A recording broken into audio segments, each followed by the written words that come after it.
ఒక్కటండి, ప్రతి ఒక్కడికి చులకనైనం. హ్మ్.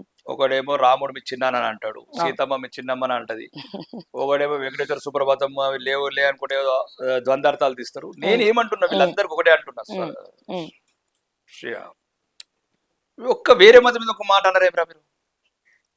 వేరే ఎందుకు అన్నారు నాకు అర్థం కాదు. అంటే నపుంసకులారా మీరు? హ్మ్. హిందూ మతమే చులకన దొరుకుతాదిరా. హ్మ్. ఒకవేళ మీరు మగ జాతి అయితే, మగ హ్మ్. పుట్టుక పుడితే, ఈ హ్మ్. దేశ బిడ్డలే అయితే హ్మ్. ఎందుకు వేరే మతస్థులు అన్నారు? మా వెంకటేశ్వర స్వామిని సుప్రభాతంలో పెడార్థాలు తీస్తారు, మా రాముడు చిన్నానని అంటారు. కాబట్టి దయచేసి ఇక జాతి కూడా మేల్కొంటుంది. సీట్లు ఎక్కువ తక్కువ పక్కన పెట్టు. అవును. ఈ రోజు కాకపోతే రేపు సీట్లు వస్తాయి. 400 नहीं है 500 पार भी करेगा, एक दिन आएगा तो 500 भी पार करेगा, హ్మ్. आएगा वो दिन. హ్మ్. వీళ్ళంతా ఏమైతుందంటే ఈ ముస్లిమ్స్ మతస్థులను రెచ్చగొట్టి హ్మ్.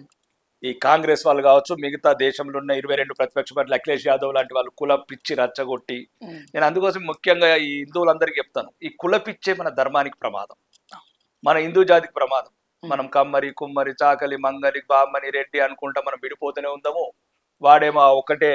ఇప్పుడు మీరు చూశారు కావచ్చు సోషల్ మీడియాలో, రాహుల్ గాంధీకి ఎంత మంచిగా ట్రైనింగ్ చేస్తున్నారు. హ్మ్. Divide the major community, Hindu community, united the minority community అంటున్నారు. అంటే మైనార్టీలు అందరిని ఒకటి చేయు, హిందువులను డివైడ్ చేయాలి, రాజీవ్ గాంధీ పాఠాలు చెప్తున్నారు. అవును. అందుకోసమే సారీ రాజీవ్ గాంధీ, రాహుల్ గాంధీ, ఈ రాహుల్ గాంధీ అలియాస్ రాహుల్ ఖాన్ మన మీద పగబట్టిండు. హ్మ్. పార్లమెంట్లో కూడా మాట్లాడే మాటలు చూడు, హింస హింస అసత్యము.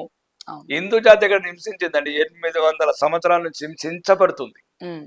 ఈ రోజు కూడా ఎక్కడన్నా 1000 మంది హిందువులు ఉన్న దగ్గర ఒక ముస్లిం గౌరవంగా హ్మ్. ధైర్యంగా ఉండగలుగుతాడు. ఒక హ్మ్. 1000 మంది ముస్లింలు ఉన్న ఒక హిందూ ఉండగలుగుతాడండి? హ్మ్. హ్మ్. చెప్పండి మీరు దయచేసి. అవును. ఇది శాంతి నేల, శాంతి కపోతాలను ఎగరేసిన నేల, హ్మ్. బుద్ధుడు పుట్టిన నేల, సిద్ధార్థుడు పుట్టిన నేల.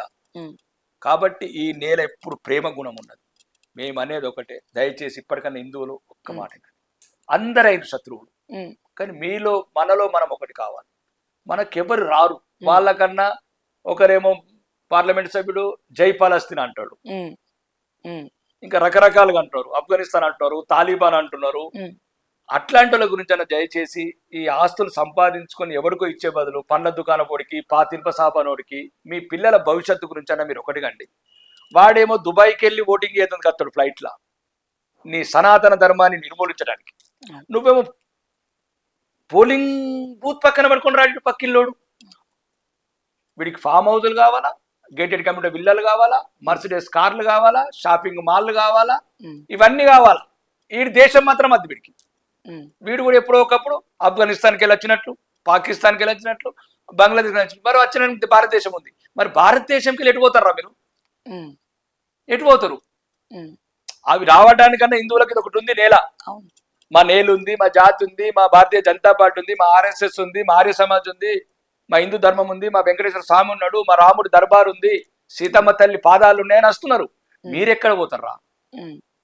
మీకేం మాటలు చెప్పాలా? జై శ్రీరామ్ అంటే గొంతులు కోస్తున్నారు. జై శ్రీరామ్ అంటే. అవును. కాబట్టి నీ జాతిని నువ్వు కాపాడుకో. ఏం చేసుకుంటావు ఈ ఆస్తులన్నీ? మోకిలలో కొంటావా, పూనాలో కొంటావా, బెంగళూరులో కొంటావా? ఏం చేసుకుంటారు ఈ ఆస్తులన్నీ? హ్మ్.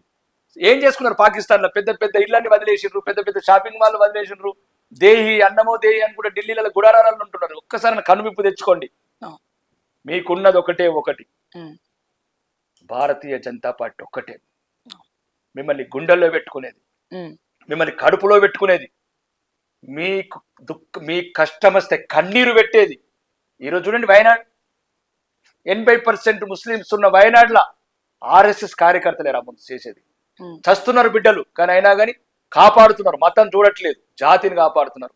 భారతీయ జనతా పార్టీకి ఒకటే, 145 కోట్ల మంది మా దృష్టిలో భారతీయులు మాత్రమే. హ్మ్. మీ దృష్టిలో హ్మ్. మేము హిందువులు అంటున్నారు, భారతీయ జనతా పార్టీ, కానీ మా దృష్టిలో హ్మ్. 145 కోట్ల మంది, హ్మ్. రోజుకు 80,000 మంది పుడుతున్నారు, హ్మ్. రోజుకు 29,000 మంది చస్తున్నారు. మొత్తానికి మొత్తం భారతీయులమే. ఈ భారతదేశం ఒక్కటే రక్ష. హ్మ్. ఈ దేశాన్ని గురించి, ఈ నేల గురించి, ఇక్కడున్న హిందూ జాతి గురించి, ఇక్కడున్న బలహీనుల గురించి, న్యాయం గురించి ఒకటే ఒక పార్టీ కొట్లాడుతున్నది, అది భారతీయ జనతా పార్టీ. హ్మ్. చాయ్ వాళ్ళ ప్రధానమంత్రి అవుతాడు, దుబాయ్లో కార్మికుడిగా పనిచేసిన ఎమ్మెల్యే అవుతాడు. హ్మ్. ఇది ఎవరో కుటుంబాల గురించి, స్టాలిన్ కుటుంబం గురించి, కరుణానిధి కుటుంబం గురించి బాల్ ఠాక్రే కుటుంబం గురించి, కేసీఆర్ కుటుంబం గురించి, అఖిలేష్ యాదవ్, ఫారూక్ అబ్దుల్లా, మమతా బెనర్జీ అల్లుడికి, ఉమ్, ఇట్లాంటి పార్టీ కాదు ఇది. దీంట్లో ప్రతి ఒక్కళ్ళు, ఉమ్, ద్రౌపది ముర్ము లాంటి వాళ్ళు ప్రెసిడెంట్ ఆఫ్ ఇండియా కావచ్చు, ఉమ్, అబ్దుల్ కలాం లాంటి నిజమైన దేశభక్తుడు ముస్లిం ప్రెసిడెంట్ ఆఫ్ ఇండియా కావచ్చు, ఉమ్, రామ్నాథ్ కోవింద్ లాంటి దళితుడు రాష్ట్రపతి కావచ్చు. ఉమ్. దయచేసి ఇవన్నీ గమనించాలా. ఇది గమనిస్తేనే జాతి ముందుకెళ్తుంది. సో దీన్ని బట్టి 4వసారి కూడా బీజేపీ కేంద్రంలో అధికారంలోకి వస్తుంది అంటారు. 40వసారి కూడా 40వసారి కూడా పక్కా. పక్కా. ఉమ్.